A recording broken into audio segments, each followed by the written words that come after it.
I wanted to update you on some of the romance scammers we've been chatting with in our recent videos. Sometimes we make several videos of Betty's chats with her online loves, and sometimes we have conclusions to our chats, but other times the scammer will move on or we simply block if we can't take the chats any further. Many of you ask what's happened to so and so, which we were chatting with, and sometimes we don't have conclusions or several parts to our videos.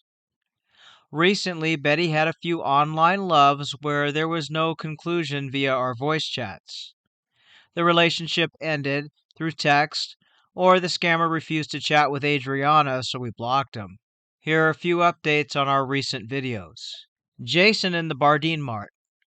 Those of you who followed along with Jason, who asked Betty to send thousands of dollars to open a grocery store he so kindly was going to name after Betty's sister Bardeen, naming it the Bardeen Mart.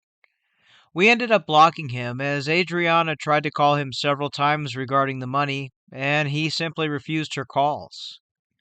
The reason behind this is because he tried to romance scam Adriana with his fake profile prior to hooking Betty for a chat.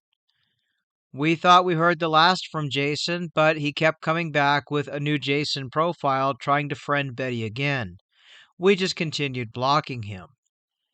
We thought this was the end of Jason, but it wasn't. Betty met a new man online by the name of Steven, who was very interested in Betty. He did ask for cash, but refused to speak to Adriana. He did friend Betty via WhatsApp, and when Adriana and I compared Steven's number, it was the same number he contacted Betty prior as Jason, and had just changed the profile picture and name. He was also on the Telegram app with his old Jason photo that he used, and the same name as Jason. So the scammer returned with a whole new persona, and he knew Adriana would recognize his voice and number, but he figured Betty wouldn't. We finally ended up blocking him for good. This was the ever famous McDonald's owner who wanted to fix the ice cream machine in Hinkleville. We then met Gonzalez, who wanted Betty to put $10,000 in a box and mail it to a possible money mule or victim in Santa Ana, California. Gonzalez refused to talk to Adriana on the phone and told us just to mail the money. I investigated the person he wanted us to send the money to.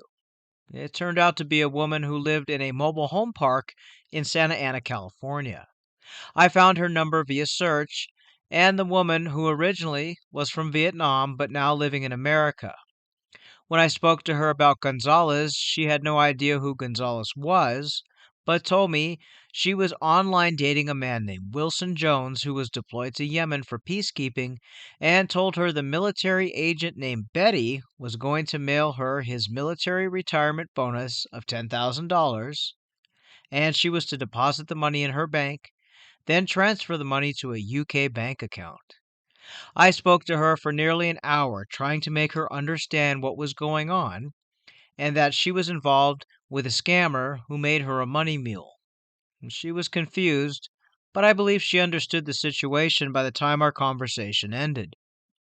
Gonzalez refused Adriana's phone calls and became angry that Betty told Adriana about the money. We found out that Gonzalez had spoke to Adriana before with another fake profile and tried to romance scam her first, but didn't get anywhere, so he created Gonzalez to try to get to Betty. We blocked Gonzalez and hopefully stopped a potential victim from losing money or committing fraud. The next encounter was a man calling himself Harry. He was a foot doctor working in Yemen for the United Nations. He offered to come visit Betty, but she would have to email the United Nations at the email address he provided. We emailed the UN asking for Harry's leave. Betty received an email back from the so-called UN, who, by the way, called her Ma, thanks Ma, Ma, send the money, Ma, and asked for $950 for Harry's leave application. The fake UN gave us a mailing address to a man in Houston, Texas. The address led to a bakery. We contacted the bakery and spoke to the owner, who told us that the man in question is an employee at the bakery. This employee, come to find out, was dating a woman named Linda online, who we ended up making contact with this man when he was at work.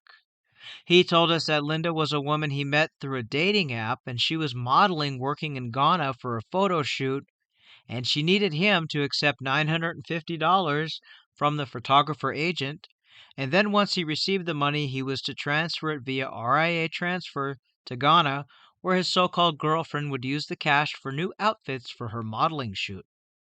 When I asked this man who the photographer's agent is supposed to be, he gave us Betty's name. Yes, our Betty. So the scammer was pretending to be Harry. He was also pretending to be Linda and using this man as a money mule. I spoke to the man for a long period of time on the phone and then gave him our scam page information and email.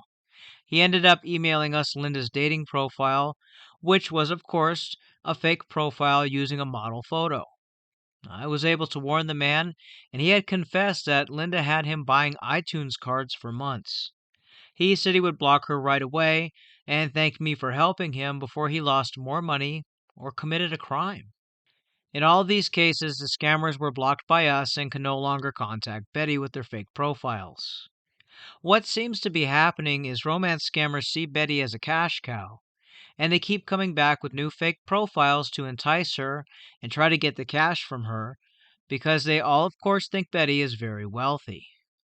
If they can't get to her, they go to her online family members, which Betty's family members are online as either myself, Adriana, Anne, or a couple of our close friends who chat to romance scammers.